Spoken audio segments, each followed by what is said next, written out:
Hello दोस्तों, मेरा नाम अभय चक्रवर्ती है और मैं अपने चैनल एग्ज़ाम सेंटर पे आपका स्वागत करता हूँ। चूँकि हमने पिछली कक्षा में सांची के स्तूप को पढ़ रहे थे तो हम वहीं से कंटिन्यू क्लास को स्टार्ट करते हैं।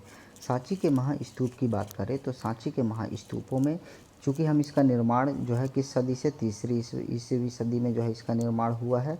ठीक है, मूलतः जो है इसका निर्माण किससे हुआ है तो ईंटों से इसका निर्माण हुआ है। और स्तूप का मतलब हम क्या समझे थे तो स्तूप का मतलब था कि जो बौद्ध भिक्षुक होते थे है ना, तो जो है उनकी अस्थियों को यहाँ संरक्षित करके रखा जाता था। तो दो लोगों की अस्थियाँ प्राप्त हुई हैं, एक महामोदग्लायन की और एक सारिपुत्र की अस्थियाँ जो है क्या है प्राप्त हुई हैं। 1818 में जनरल टेलर ने खोज की थी और इसको जो है पुनरुद्धार किसने करवाया था तो सर जॉन मार्शल ने इसका पुनरुद्धार करवाया था 1900 जो है क्या है 12 और 20 के में। ठीक है, और यूनेस्को में कब शामिल किया गया है तो सांची को यूनेस्को में जो है क्या है 1989 में शामिल किया गया था, विश्व धरोहर स्थल घोषित किया गया था। अंतर्राष्ट्रीय बौद्ध विश्वविद्यालय की स्थापना कब की गई थी तो अंतर्राष्ट्रीय बौद्ध विश्वविद्यालय की स्थापना 2012 को की गई थी। अशोक के बाद अन्य शासकों ने दान देकर इसका विस्तृत निर्माण कराया। ठीक है, तो हम इसको जो है क्या है अभी इतना पढ़ते हैं। तो चलिए बताइए कि इसका निर्माण जो है किस से मुख्य रूप से हुआ है तो इसका निर्माण जो है मुख्य रूप से ईंटों से हुआ है। किस सदी में तीसरी ईसवी सदी में हुआ है। दूसरी बात क्या है कि इसकी खोज किसने की थी तो जनरल टेलर ने की थी। कब 1818 में। ठीक है, नेक्स्ट पॉइंट कि सांची के स्तूप को यूनेस्को में कब शामिल किया गया था तो आंसर है 1989।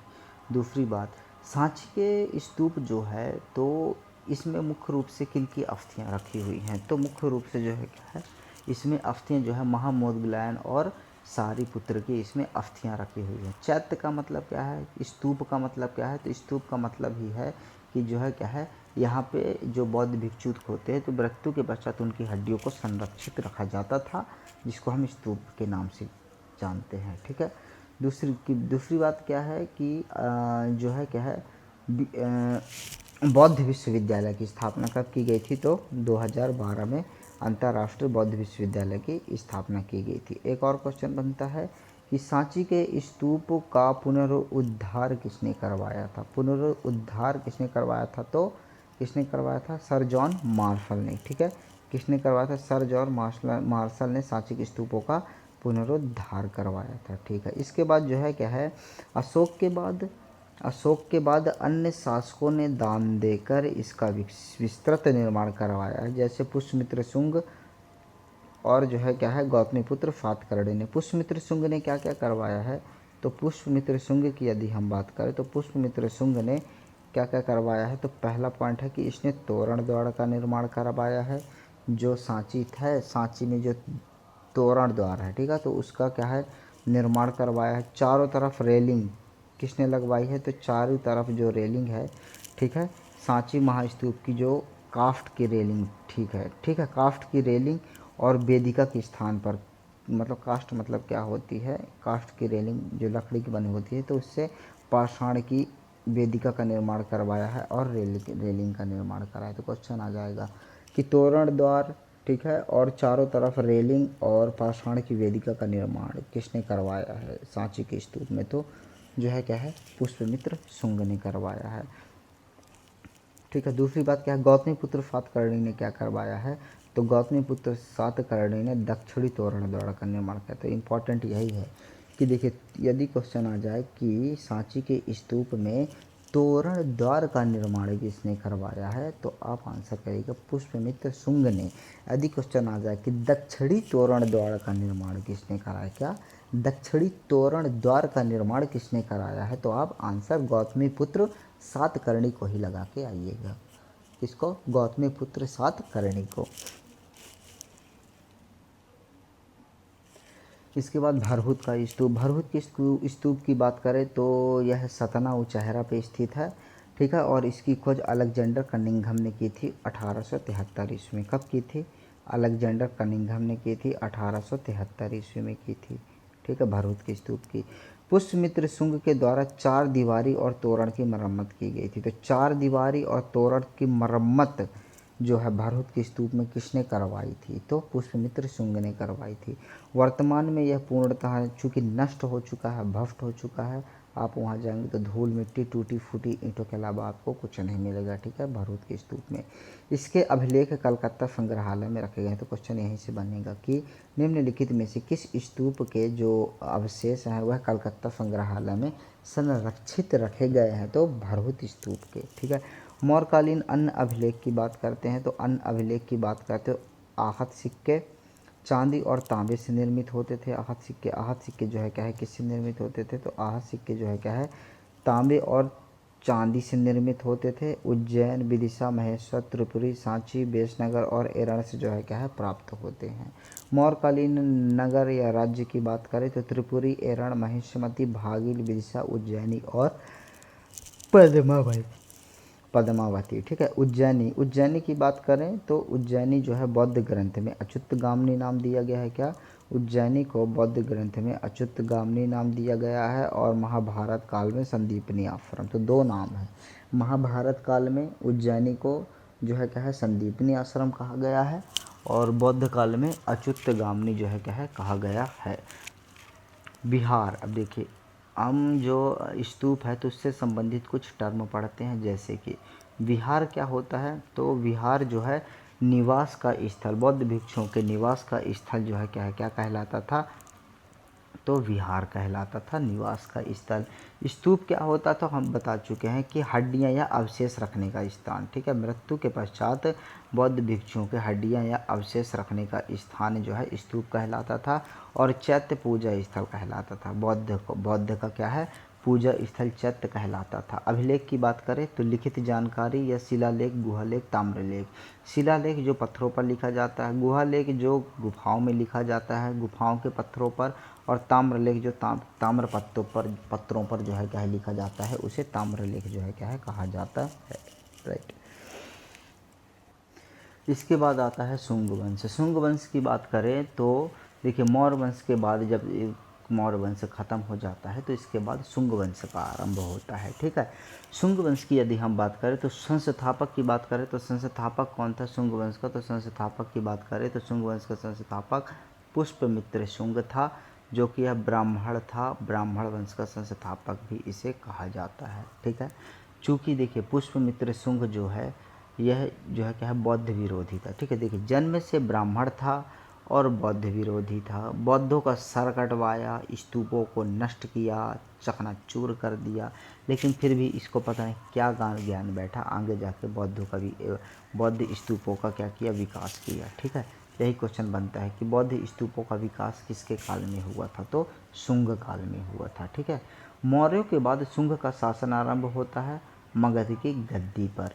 मौर्य वंश के अंतिम देखिए क्या होता है कि पुष्यमित्र शुंग जो है मौर्य वंश का अंतिम शासक कौन था? तो मौर्य वंश का अंतिम शासक जो था बृहदत्त था, ठीक है। कौन था?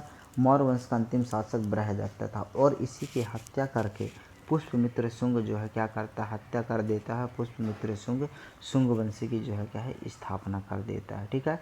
185 ईसा पूर्व हर्षचरित एवं पुराणों के अनुसार ऐसा बताया गया है। तो ये जो है क्या है स्रोत कहाँ से है कि इसकी शुंग वंश की स्थापना पुष्यमित्र शुंग ने की है? तो हर्षचरित और पुराणों के अनुसार ऐसा बताया गया है। शुंगों के पूर्वज जो है मुख्यतः कहाँ से संबंधित है? ये क्वेश्चन भी आता है कि शुंगों के पूर्वज मुख्यतः किस मध्य प्रदेश के किस स्थान से संबंधित थे? तो शुंगों के पूर्वज मध्य प्रदेश के उज्जैन से जो है क्या है संबंधित थे। प्रारंभ में अशोक के द्वारा कुछ क्या हुआ था कि जब मतलब कि मौर्य साम्राज्य के चूँकि शुंग जो थे कार्यरत थे, ठीक है। तो क्या होता है अशोक के टाइम की बात है, अशोक के द्वारा कुछ शुंग ब्राह्मणों को आवंती जाने के बाद मगध ले जाया गया। आवंती जाने के बाद क्या ले गया? मगध ले जाया गया और वहीं पर पुष्यमित्र शुंग ने बृहदत्त को मार के कांड कर दिया और शुंग वंश की स्थापना कर दी। शुंग वंश की बात करें तो पुष्यमित्र शुंग ने 2 अश्वमेघ यज्ञ करवाए। कितने? तो पुष्यमित्र शुंग जो है इसने 2 अश्वमेघ यज्ञ करवाए थे। सांची एवं भरहुत की मरम्मत करवाई थी। आगे चल के क्या किया था? देखिए सांची में क्या किया था? सांची में उसने रेलिंग लगवाई थी ना, और तोरण द्वार का निर्माण किया था, ठीक है। और एक क्वेश्चन और पूछ रहा हूँ, देखो सांची में आपको रिकॉल करवा रहा हूँ। सांची में तोरण द्वार का निर्माण किसने कराया था और रेलिंग किसने लगवाई थी? पुष्पमित्र शुंग ने। लेकिन दक्षिणी तोरण द्वार किसने लगवाया था? तो गौतमीपुत्र सातकर्णी। आंसर करके टिक करके आइएगा। भरूच स्तूप का भी इसमें क्या किया था? चहार दीवारी का निर्माण करवाया था भरूच स्तूप का, ठीक है, और तोरण का निर्माण का, चहार दीवारी और तोरण का निर्माण करवाया था, ठीक है। भरूच स्तूप कहाँ है? सतना में स्थित है। क्या अभी उसके अवशेष बचे? नहीं, पूरे उसके अवशेष जो है क्या है, खत्म हो गया, ठीक है। क्वेश्चन बताइएगा, भरूच स्तूप को कहाँ संरक्षित किया गया है? तो क्या संरक्षित किया गया है? तो कलकत्ता संग्रहालय में संरक्षित जो है क्या है, किया गया है, ठीक है। विदिशा को मगध की राजधानी बनाई किसने? तो पुष्यमित्र शुंग ने, ठीक है। किसको मारकर? तो पुष्यमित्र शुंग ने किसकी हत्या की थी? तो मौर्य वंश के अंतिम राजा कौन था? बृहदत्त की हत्या की थी, ठीक है। उसी को मारकर विदिशा को जो है क्या है, मगध की राजधानी बनाया। पुष्यमित्र शुंग के बाद कौन आता है? अग्निमित्र आता है। पुष्यमित्र शुंग के बाद कौन आता है? तो पुष्यमित्र शुंग के बाद जो है क्या है, अग्निमित्र आता है। और अग्निमित्र क्या करता है? अग्निमित्र जो है क्या है, पुष्यमित्र शुंग के समय अग्निमित्र को विदिशा का क्या बनाया जाता है? तो राज्यपाल बनाया जाता है, राज्यपाल बनाया गया, ठीक है। और इनका नाटक का मुख्य पात्र क्या है? अग्निमित्र ही था, ठीक है। मालविकाग्निमित्रम के अनुसार रचना कालिदास ने की थी। संस्कृत नाटक है मालविकाग्निमित्रम, जो कि किससे? तो रानी जो है क्या है, मालविका और अग्निमित्र के जो है क्या है बारे में इसमें इस नाटक में बताया गया है। इन्हीं के काल में मनु के द्वारा मनुस्मृति की रचना की गई। तो मनुस्मृति की रचना किसके काल में की गई थी? तो अग्निमित्र के काल में की गई थी। अग्निमित्र की बात करें तो अग्निमित्र ने विदर्भ कहाँ था? तो विदर्भ जो है क्या है, महाराष्ट्र का, वर्तमान महाराष्ट्र का एरिया है, ठीक है। तो विदर्भ का तो क्या किया? तो विदर्भ में एक शासक रहते थे, उनका नाम था यज्ञसेन, ठीक है। उनका नाम क्या था? तो उनका नाम जो है क्या है, यज्ञसेन था। उनका नाम क्या था? उनका नाम यज्ञसेन था।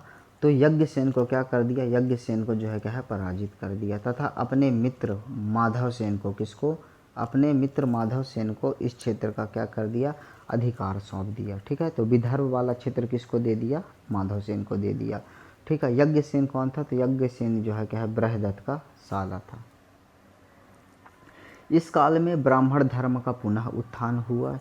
चूँकि ब्राह्मण धर्म जो है लास्ट में क्या होता है कि पुष्यमित्र शुंग बौद्ध धर्म का काफ़ी संरक्षक हो जाता है। तो वहाँ से लगभग ब्राह्मण धर्म फिर से खतरे में पड़ जाता है, या उसका जो है क्या है, उसका विकास कम हो जाता है।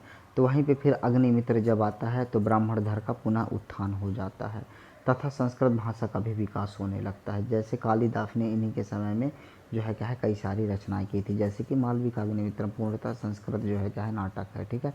इनके समकालीन कौन कौन से थे? तो इनके समकालीन दो विद्वान थे, एक पतंजलि थे और एक कात्यायन थे। कात्यायन ने गार्गी संहिता की रचना की और पतंजलि ने जो है क्या है, महाभाष्य की रचना की, ठीक है। किसकी रचना की? महाभाष्य की रचना की। पुष्यमित्र शुंग ने हिंदी नवन शासक मिनांडर को हराया था, ठीक है। तो हम इसको जो है क्या है, एक बार रिवीजन करते हैं। क्या क्या पढ़ा हमने? तो पहले पढ़ा कि पुष्प की जो अग्निमित्र है, अग्निमित्र ने जो है क्या है, किसको हराया था? तो विदर्भ महाराष्ट्र का शासक था यज्ञसेन। यज्ञसेन को पराजित किया था, ठीक है। यज्ञसेन को पराजित करके अग्निमित्र ने किसको जो है, किसको शासन दे दिया था? विदर्भ वाला एरिया। तो माधवसेन। माधवसेन कौन था? तो अग्निमित्र का क्या था? मित्र था, ठीक है। अग्निमित्र का फ्रेंड्स था, ठीक है। तो माधवसेन को जो है क्या है, यज्ञसेन को पराजित करके विदर्भ वाला क्षेत्र दे देता है। इसके बाद क्या है? अग्निमित्र। अग्निमित्र की बात करें तो अग्निमित्र जो है क्या है, अग्निमित्र के शासनकाल में ब्राह्मण धर्म का पुनः उत्थान होता है। और ब्राह्मण धर्म की बात करें तो ब्राह्मण धर्म जो है क्या है, इसके समय में बात करें तो अग्निमित्र के समय में दो प्रमुख विद्वान थे। उन विद्वानों के आप नाम बताइए। कौन कौन से विद्वान थे? एक थे पतंजलि, जिन्होंने महाभाष्य लिखा है, और एक थे जो है क्या है, गार्गी संहिता। किसने लिखा है? तो गार्गी संहिता जो है क्या है, कात्यायन ने लिखा। किसने लिखा है? कात्यायन ने लिखा है, ठीक है। दो विद्वान थे, ठीक है। पुष्यमित्र शुंग किसको हराया था? तो पुष्यमित्र शुंग ने मिनांडार को क्या किया था? पराजित किया था। इसको हम ट्रिक से याद करेंगे, कैसे कि मीनांडर को पराजित किया था, ठीक है ना। कई लोगों को भूल जाता होगा तो आप याद रखिएगा। देखिए क्या होता है कि पुष्यमित्र शुंग जो है, पुष्यमित्र शुंग मीनांडर और पुष्यमित्र शुंग, ठीक है, इन दोनों के बीच युद्ध होता है, जिसमें से मीनांडर क्या हो जाता है, पराजित हो जाता है। मीनांडर कहाँ का शासक था, तो मीनांडर हिंद यवन का शासक था। ट्रिक देखिए, पुष्यमित्र शुंग, पुष्य से समझ लो पुष्प, शुंग से मतलब सूंघना, तो पुष्य को सूंघना कौन, मीना नाम की लड़की थी, वह डर डर के सूंघ रही थी। क्या थी, मीना नाम की लड़की थी, वह डर डर के सूंघ रही थी, क्या, पुष्प। तो इससे क्या हो गया, पुष्यमित्र शुंग ने हराया किसको, मीनांडर को। तो मीना नाम की लड़की थी, पुष्प डर डर के सूंघ रही थी, ठीक है, इसलिए वह डर डर के हार गई, ठीक है। तो मीनांडर हार गया, किससे, पुष्यमित्र शुंग से। शुंग की बात करें तो शुंग वंश का 9वां शासक भागभद्र था, और भागभद्र के समय एक इम्पॉर्टेंट पर्सनालिटी, एक इम्पॉर्टेंट घटना होती है। वह महत्वपूर्ण घटना कौन सी है कि भागभद्र के समय में ही तक्षशिला एंटियाकिड्स का क्या था, यूनानी राजदूत जो है हेलियोडोरस, हेलियोडोरस राजदूत था किसका, एंटियालिकिड्स का, हिंदी यवन शासक का, ठीक है। यह भागभद्र के दरबार में आया था और क्या किया था, भागभद्र के दरबार में आकर वैष्णव धर्म को क्या कर लेता है, वैष्णव धर्म को जो है क्या है, अपना लेता है। वैष्णव धर्म को क्या करता है, वैष्णव धर्म को जो है क्या है, अपना लेता है, ठीक है। तो हेलियोडोरस ने भगवान विष्णु से प्रभावित होकर क्या किया था, भागवत धर्म को अपनाया था और भागवत की उपाधि धारण की थी, ठीक है। तो हेलियोडोरस क्या करता है, भागवत धर्म को अपना लेता है और भागवत की जो है क्या है, उपाधि धारण करता है। विदिशा में ही हेलियोडोरस भागवत धर्म से प्रभावित होकर एक स्तंभ के ऊपर भगवान विष्णु के वाहन गरुड़ का चिन्ह बनवाता है, ठीक है। भगवान विष्णु का वाहन जो है क्या है, गरुड़ का चिन्ह बनवाता है, जिसे स्थानीय लोग किस नाम से जानते हैं, जिसे स्थानीय लोग जो है क्या है, खाम बाबा के नाम से जो है क्या है, जानते हैं, ठीक है। तो खाम बाबा कहाँ है, तो विदिशा में है, ठीक है। विष्णु का ठीक है, विष्णु, ठीक है, भगवान विष्णु के वाहन गरुड़ का चिन्ह कहाँ है, तो विदिशा में ही है। क्वेश्चन, हेलियोडोरस किसके शासनकाल में आया था, तो किसके साल में, भागभद्र के शासनकाल में। हेलियोडोरस किसका राजदूत था, तो एंटियाकिड्स का, एंटियाकिड्स हिंदी यवन शासक, ठीक है, कोई बात नहीं, कोई दिक्कत नहीं है। इसके बाद क्या है, इसके बाद जो है क्या है कि शुंग वंश के अंतिम शासक कौन था, तो चूंकि शुंग वंश का अंतिम शासक देवभूति था, शुंग वंश का अंतिम शासक देवभूति था, जो कि एक अयोग्य शासक था, जिसकी हत्या उसके अमात्य वासुदेव ने कर दी थी और वासुदेव ने उसकी हत्या करके कर्ण वंश की स्थापना की। भारत में भागवत धर्म का सबसे प्राचीनतम अभिलेख गरुड़ स्तंभ है, जो कि गरुड़ स्तंभ कहाँ स्थित है, तो गरुड़ स्तंभ जो है मध्य प्रदेश के विदिशा में स्थित है, ठीक है। गरुड़ स्तंभ कहाँ स्थित है, गरुड़ स्तंभ विदिशा में स्थित है, ठीक है। चलिए बताइएगा कि जो है क्या है, शुंग वंश का अंतिम शासक कौन सा था, तो शुंग वंश का अंतिम शासक कौन था, देवभूति था। देवभूति की हत्या किसने की थी, वासुदेव ने की थी और वासुदेव ने कर्ण वंश की स्थापना की थी। तो नेक्स्ट पढ़ेंगे अब हम क्या है, कर्ण वंश। दूसरा क्या है कि गरुड़ स्तंभ कहाँ है, तो गरुड़ स्तंभ जो है यह विदिशा में है, ठीक है।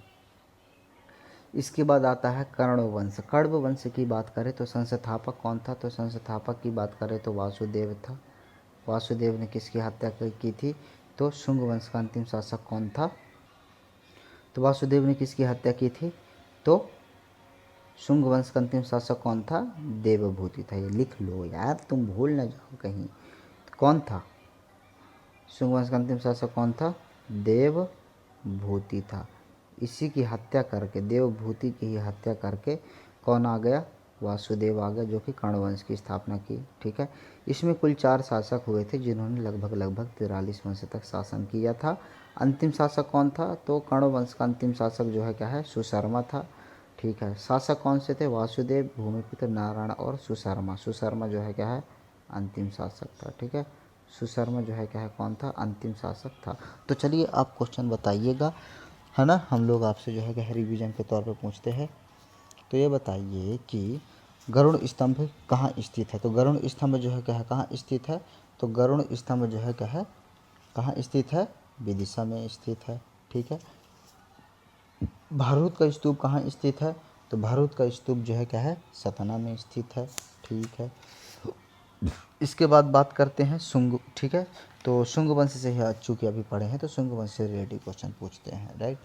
शुंग वंश की बात करें तो शुंग वंश की स्थापना किसने की थी, तो शुंग वंश की स्थापना पुष्यमित्र शुंग ने की थी। ठीक है, पुष्यमित्र शुंग ने की थी। ठीक है, पुष्यमित्र शुंग ने कितने अश्वमेघ यज्ञ किए थे, तो कितने किए थे, 2 अश्वमेघ यज्ञ किए थे। ठीक है, ये बताइए कि सांची जो है, सांची का स्तूप जो है, तो वहाँ पास रेलिंग का निर्माण किसने कराया था, तो रेलिंग का निर्माण किसने, पुष्यमित्र शुंग ने। ठीक है, ठीक है, दूसरी बात क्या है कि वहाँ तोरण द्वार का निर्माण किसने कराया था सांची के स्तूप में, तो पुष्यमित्र शुंग ने। एक और क्वेश्चन बनता है कि सांची के स्तूप में दक्षिणी तोरण द्वार का निर्माण किसने करवाया था, तो किसने करवाया था, गौतमी पुत्र सातकर्णी ने। ठीक है, पुष्यमित्र शुंग ने जो है क्या है, पुष्यमित्र शुंग ने किसकी हत्या करके शुंग वंश की स्थापना की थी, तो किसकी हत्या करके जो है क्या है शुंग वंश की स्थापना की थी, तो मौर्य वंश का अंतिम शासक कौन था, मौर्य वंश का अंतिम शासक बृहदत्त था, उसकी हत्या करके शुंग वंश की स्थापना की। ठीक है, पुष्यमित्र शुंग ने जो है क्या है मगध को किसकी राजधानी बनाया था, ठीक है, तो विदिशा को जो है क्या है मगध की राजधानी बनाया था। तो पुष्यमित्र सिंह ने किसको राजधानी बनाया था मगध की, तो विदिशा को बनाया था। ठीक है, पुष्यमित्र शुंग की बात करें तो पुष्यमित्र शुंग जो है क्या है, इसके बाद अग्निमित्र आता है। ठीक है, अग्निमित्र की बात करें तो अग्निमित्र ने जो है क्या है, अग्निमित्र के समय 2 विद्वानों के नाम बता दीजिए, तो कौन कौन से थे 2 विद्वान, एक पतंजलि था और एक जो है क्या है कात्यायन था। ठीक है, पतंजलि ने किसकी रचना की, महाभाष्य की। कात्यायन ने किसकी रचना की, तो गार्गी संहिता की। ठीक है, किसकी रचना की, गार्गी संहिता की। दूसरी बात क्या है कि जो अग्निमित्र था उसने एक व्यक्ति को हराया था, वो महाराष्ट्र के विदर्भ में शासन कर रहा था, याद है आप लोगों को, क्या नाम था, यज्ञसेन था। ठीक है, इसी यज्ञसेन को जब अग्निमित्र ने पराजित कर दिया था तो उसने उस जीते हुए क्षेत्र को किसको दिया था, अपने मित्र माधवसेन को दे दिया था। ठीक है, चूँकि अग्निमित्र के समय ब्राह्मण धर्म का क्या हुआ, उत्थान हुआ। ठीक है, और इसके समय संस्कृत भाषा का भी विकास हुआ। तो क्वेश्चन क्या बनेगा कि शुंग वंश के किस शासक के समय संस्कृत भाषा का विकास हुआ, तो अग्निमित्र के समय। ठीक है, दूसरी बात क्या है कि पुष्यमित्र शुंग ने किसको हराया था, जल्दी बताइए, तो किससे युद्ध हुआ था, तो हिंद यावन शासक कौन था, मीनांडर। बोला था ना पुष्यमित्र शुंग, क्या पुष्प को मीना डर डर के सूंघ रही थी। ठीक है, तो पुष्यमित्र शुंग ने हिंद यावन शासक मीनांडर को पराजित किया था। ठीक है, दूसरी बात और है कि शुंग वंश का एक शासक था भागभद्र। ठीक है, तो हेलियोडोरस जो है किसके समय शासनकाल में आया था, हेलियोडोरस जो है भागभद्र के समय शासनकाल में आया था। हेलियोडोरस किसका राजदूत था, तो हेलियोडोरस हिंद यवन शासक एंटिलिया किड्स का है ना, इंटियाली किड्स का जो है क्या है राजदूत था। ठीक है, हेलियोडोरस ने किस धर्म को अपनाया था, तो भागवत धर्म को अपनाया था। ठीक है, भागवत धर्म जो है क्या है मध्य प्रदेश के किस जिले में फला फूला, तो विदिशा जिले में। ठीक है, इसको स्थानीय लोग किस नाम से जानते हैं, जो स्तंभ बनवाया था हेलियोडोरस ने भागवत धर्म से प्रभावित होकर के स्तंभ बनाया था विदिशा में, उस स्तंभ का नाम गरुड़ स्तंभ था। तो स्थानीय लोग जो है उस गरुड़ स्तंभ को किस नाम से जानते थे, तो खान बाबा के नाम से जो है क्या है जानते थे। ठीक है, फिर इसके बाद कर्ण वंश, चलिए बताओ कर्ण वंश की स्थापना किसने की थी, तो कर्ण वंश की स्थापना किसने की थी, तो किसने की थी, वासुदेव ने की थी। ठीक है, और अंतिम शासक कौन था कर्ण वंश का, तो अंतिम शासक जो है कर्ण वंश का सुशर्मा था। ठीक है, और इसमें 4 शासक हुए थे और अंतिम शासक सुशर्मा था। यहाँ से जो है क्या है हमारा जो है क्या है ये समाप्त होता है कर्ण वंश। अब हम नेक्स्ट पढ़ेंगे सातवाहन वंश। नेक्स्ट पढ़ेंगे हम सातवाहन वंश। तो यहीं पास हम क्लास को एंड करते हैं। तो आप लोगों को वीडियो कैसे लगी कमेंट करके ज़रूर बताएं। धन्यवाद।